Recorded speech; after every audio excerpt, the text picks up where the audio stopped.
கிறிஸ்துவுக்குள் பிரியமானவர்களே, கொடுக்கப்பட்டுள்ள கேள்விக்கு சரியான பதிலை தேர்வு செய்யுங்கள். கேள்வியானது, இயேசு கிறிஸ்துவின் ராஜ்யம் எந்த ஆண்டு ஸ்தாபிக்கப்பட்டது? இயேசு கிறிஸ்துவின் ராஜ்யம் எந்த ஆண்டு ஸ்தாபிக்கப்பட்டது?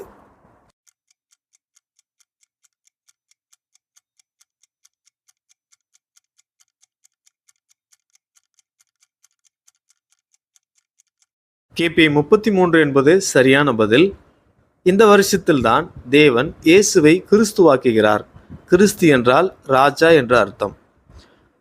அந்த வருஷம் பெந்தகோஸ்தே நாளிலே முதலாக இந்த ராஜ்யத்தில் 3000 பேர் சேர்க்கப்படுகிறார்கள். சரியான பதிலை தேர்வு செய்த உங்களுக்கு வாழ்த்துக்கள்.